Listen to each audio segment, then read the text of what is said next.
Ladies and gentlemen, welcome to another episode of Boot Shopping with Ultra Football. I'm Kosta and I'm joined by MPL superstar and Port Melbourne centre-back, Caio. Caio, welcome to Ultra Football. Thank you very much. We're going to head in store to check out the new Diadora Volce boots and see what they're like on feet. Let's go.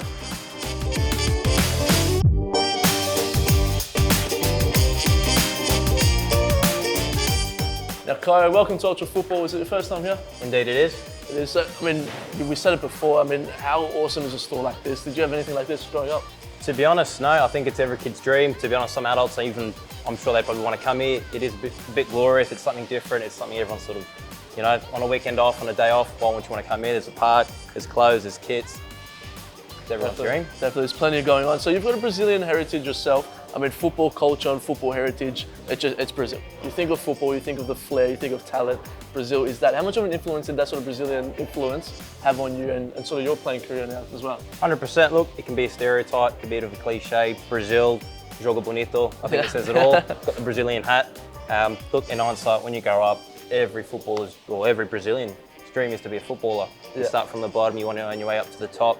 You know, financially, Brazil probably isn't the most beneficial country that you can obviously work your way up through the rankings. You earn by obviously being seen in the favelas, like some to say, or in the park, which is obviously where you obviously get your Neymars, your Zicos, your Rivaldos. You're obviously inspired to be them. Definitely. Everyone's dream as a young starter is to be, you know, a footballer, professional footballer, earning your way up into the national team, going to the World Cup. It's, you know, it's everyone's dream, and I think it's not just for Brazil, but the whole of every single country now. We've followed all that footsteps. Definitely. So much of an influence, as you said, they've had on football. Now, you're a centre-back, as we mentioned before, playing at Port Melbourne, which we'll touch on a little bit later. Was there a Brazilian or just any centre-back in general that you tried to play your game on as well as a centre-back? My biggest, I suppose, you know, idol would have to be Thiago Silva. Look, for me, he is probably one of the best defenders over the past sort of 10, 15 years where I've actually sort of started to understand football a lot more. For me, he is the pinnacle. He's everyone I've sort of wanted to be. I aspire to be him, so he's definitely the guy. A true leader as well, which I think something we've seen at Chelsea now that obviously he's jumped into the Premier League a couple of years ago, exposed more to the general sort of media too. I think everyone's starting to realise that Thiago Silva really is that guy. Now, Caio, we mentioned you're playing at Port Melbourne right now, but where did it all start for you? You know, you grew up in Sydney. Run us through a bit of your career leading up to right now. Absolutely. Look, grew up in Brazil, moved to Sydney at 4 years of age. I think I've been a little bit lucky, a little bit blessed. You know, I started football very young. I started at 3, 4 years of age, quite early for anyone to start. I was playing for a local team there called Brookvale. Some people know that, some people don't. It's a Sydney team.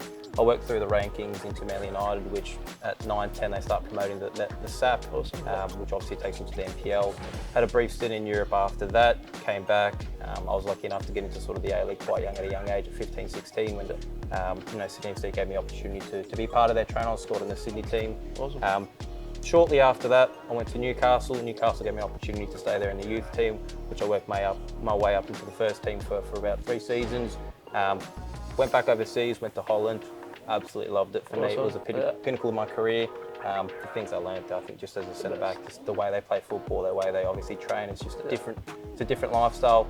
Came back to Australia, and obviously went back into, I suppose, the NPL. Unfortunately, during that period, I had a few injuries. I've had 4 ACLs, so obviously that was a big impact in my career to obviously make a decision to come back, to stay there.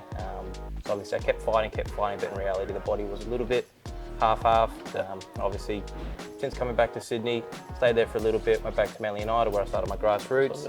And then is when Adam Pettick from Port Melbourne, going back about 3 years ago, he opened up and said, there's an opportunity in Melbourne, would you like to come? I didn't think twice, wanted an opportunity, something different. Melbourne football for me is you know, it's the closest thing to the A-League. And obviously I took that opportunity. I think I've been here ever since, so. Yeah, awesome. I mean, that's a pretty cool story. So you've almost done everything. You've experienced both, I guess, the highs and the lows as a young kid, getting picked up. I mean, I guess getting that youth level experience for a young kid, that's every kid's dream. Absolutely. You know, you feel so close to reaching that top goal. But I wanted to sort of just touch on, you mentioned the ACL injuries, and I think it's something that doesn't really get highlighted that much from an outside perspective of just sort of the battles that players will have to go through. You've had 4 ACL injuries, which I guess you don't wish one upon anyone. You've had 4, unfortunately. What were you like throughout that whole period? And was there a moment where you go, you know what, maybe that's it? Was it after the first one, second one? And credit to you as well for coming back after the second, first, third, and all that sort of stuff. What were you experiencing throughout all those periods?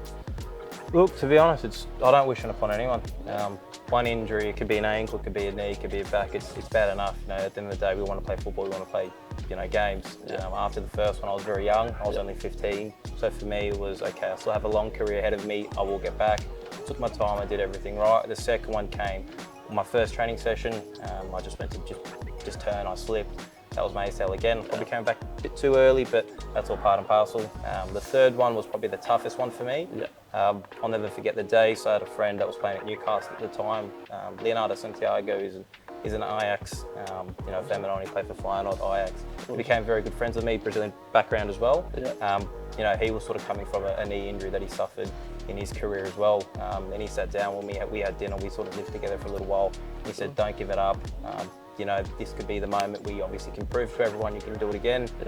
So I went out, I did everything right. I actually ended up playing a few games, and unfortunately, that was when the fourth one came, which obviously I was probably a little bit prepared to it to happen. And obviously, I think mentally, it probably stabilised me to where I am now. Thankfully, it's been 4 years. I haven't had any sort of knee injuries, which is probably a good thing. So that sort of third and the fourth one were probably the two hardest.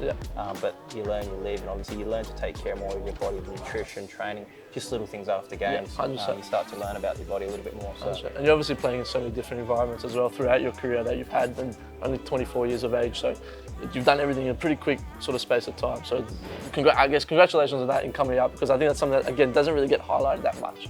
People, we know once they've got the injury or once they've come back, I think we just sort of sweep under the carpet. But it's credit to you a bit for as well. We're going to go keep walking through the store, and I want to ask you about Port Melbourne this season and what your expectations are. So we'll continue walking through. For sure. Caio, Port Melbourne this season, what are your expectations? How are you guys feeling for the year? Look, I think realistically, I wasn't at Port Melbourne last year, I was at Green Gully. Port Melbourne, they finished up so close to the top. I think they sort of finished up third. Best defensive team. Goals is probably one thing that we're looking to obviously to build on. I think in highlight, if you're finishing third, you want to be closer to that first. That's definitely the goal for us. Obviously, we've got our own style of playing football, which obviously we want to lead by that way. We don't want to obviously go out and just sort of follow everyone else's traps. We want to be a little bit different, which I think that obviously credit to the coach there, Adam Piddick, which obviously he's been at the club for quite some time, and I think throughout the 4 or 5 years he's been there, he's really grown the club. I think in hindsight, the target is to finally win that championship. Definitely. Well, I mean, the NPL competition, first week started, we've got Terence Carter here, who you're familiar with as well. He got off to a flying start last week, and both in tackles and in goals. But the NPL, we know, like, I personally feel like it's starting to grow more in popularity with just even the people that aren't participants within the league. We know with the A-League, and you mentioned before, you're a 15, 16-year-old getting the opportunity at Newcastle Jets. What do you think about that pathway that is often so spoken about so much from NPL level to the A-League? And we know there's a lot of the B-League coming up and stuff like that. What's your views on someone that's, I guess, experienced of that pathway between the two sort of leagues? Absolutely. I think probably when I was a little bit younger back in the day, 15, 16 at Newcastle, the opportunities came more when obviously the senior players got injuries or something would happen. You wouldn't probably get that avenue as much as probably you get now. Obviously, you see your Daniel Azan, you see your Connor Metcalfs, who have obviously progressed into the system. I think the Socceroos, last year's sort of World Cup just speaks for itself, giving the opportunity for the young boys, which is something obviously we needed to narrow that gap. But speaking on the NPL, which obviously is bringing in the B League into the A League, you need that as a country. You've got the English League, you've got about 7, 8 different leagues. We're all connected together. I think Australia, we definitely, obviously we need to push a little bit more for that to be able to close in the gap from the A League to the B League and obviously the NPL teams, because there is potential. There's players there that in the NPL that may not be getting the opportunities, being getting the siding, which obviously they want to get their foot in the door. They're still 20, 21 years of age. So the more exposure you can get, the more obviously understanding you can get around the Australian football system, work your way up for sure. Do you think with obviously now that the knowledge of the B League possibly coming in, do you think there's players within these NPL teams that are maybe this year more than before starting to identify that possibility of, okay, if I perform well this year with more eyes on me now too, I can put myself up there. Is that something that you're noticing within, I guess, your club and other clubs as well? Absolutely. I think the NPL, they're starting to promote the younger players a lot more. It's, for us that are probably 23, 24, it's do or die. If we want that sort of time again, I wouldn't say it's a do or die scenario actually, but obviously you got your Jamie Vardy's. He's a great example. Look at him. He didn't start his career in the Premier League till 28, 29. Look at him go the last 4 or 5 seasons. He's absolutely killing it. So obviously he speaks for himself, but yeah, definitely you've had obviously these talks within the sort of clubs as well to really push you know, we're so close to it. Everyone wants to be a part of the B League. Obviously, it's just, you know, the club needs to get that exposure with the young players who have that sort of, you know, capabilities to be able to work their way up, not even just in Australia, but to work their way up into Europe. And what a better time to do it now. Exactly. Well, it's an exciting time for Australian football as well. And before we go, Caio, we're going to head into the boot room because we're going to test out the Diadora Volce, which unbelievable boot, lightweight boot, premium leather from Italy. But we'll speak about it more once we go in there. So, Caio, I'll see you in the boot room. I'm a Ferrari.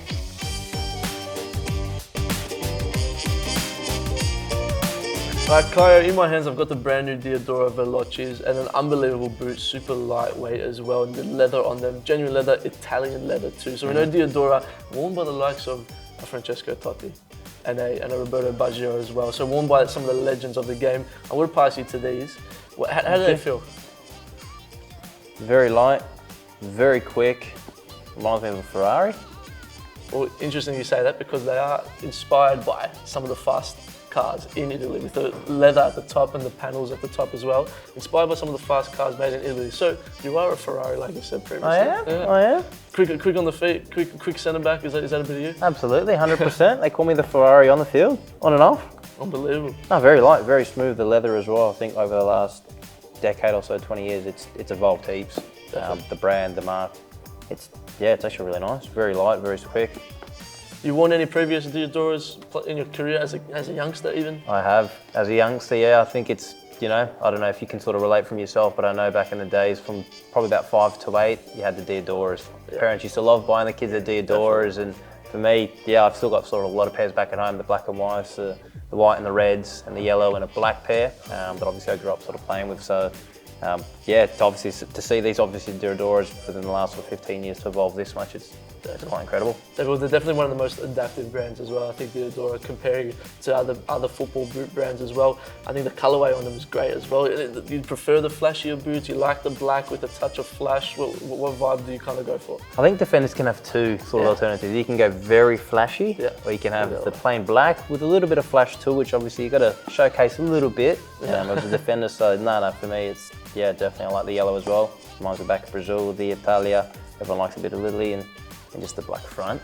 Awesome. Where goals will be scored. Definitely. Well, we can get up for a header and a little bicycle kick as well. Maybe test the Diadoras out too. We're going to go test them on feet. We're going to jump on the pitch. And I'll tell you a little secret. I lost in the first episode of boot shopping to Giant, which, if we go deep into it, was it rigged? I'm not too sure. But Caio, it's rigged, Joy. I reckon I'll beat you. So let's go onto the pitch. Okay, and we'll let's test do it out. 100%. Let's go. Let's go.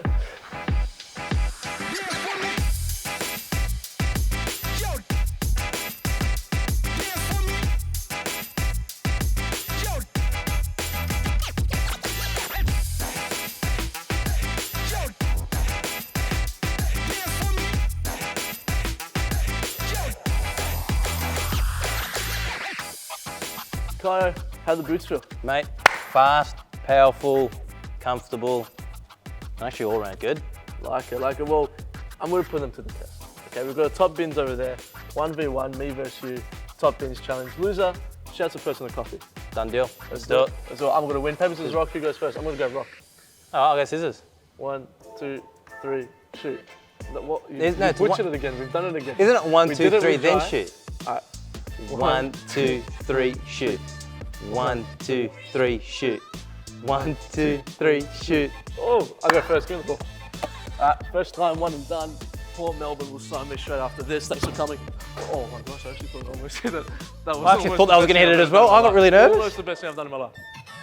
That should really scared me. Almost unbelievable. Left or right? Which one do I got? I'll go left. The right one's tucked in a little bit. Oh, no way. Close. That was close, Close. Let's hit it. Bang. Thanks for coming. Oh, shit. And he says that's Fred Brazilian. No, those were the hips. What again. was that? I told you. The hips don't lie? I said it the other week. The hips.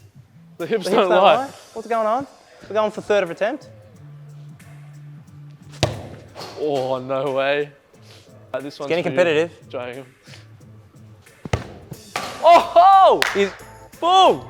See? It's a giant. See that? Sign me up. Sign me up, Caio. Where's Terence Carter? Caio, I hit it first. Now it's your chance to take it away from me. Go, have another shot. Well, you won't hit it, but have another shot. All right, guys, he's hit it on his third attempt. Now it's my turn. Let's turn it up. Oh, he smashed it off the pole. No way, don't get that on my face. I'm hitting it again. I hit it first. Let me take another shot and I'll hit it. And this time you have to owe me 2 coffees. Still. Oh, that was close. But your Neymar can't do this. Oh, he smacked it off again. All right, Caio, well done. I'll give it to you. Thank you. 2 coffees. You know what it is? It's the new Diadora Volce. I think that's what made the difference. 100%. Caio, thank you for coming in. I hope you like the boots. What your final thoughts on them? And now we've done everything, we put them to the test. Final thoughts of the boots? Honestly, they are really good. They shoot all right. I hit it twice, so obviously it speaks for itself for a defender to be able to hit it twice. 2 attempts, pretty good. No, they're very light, very comfortable. And look, honestly, definitely hopefully I can score a goal this weekend against North Geelong. Well, we'll keep an eye out on Paul Melbourne and yourself as well. So ladies and gentlemen, boys and girls, thank you for watching another episode of Boot Shopping with Ultra Football. I'm Kosta, this is Caio. Caio, once again, thanks for coming in. We hope to see you around soon. Thank you very much, appreciate it. See you guys.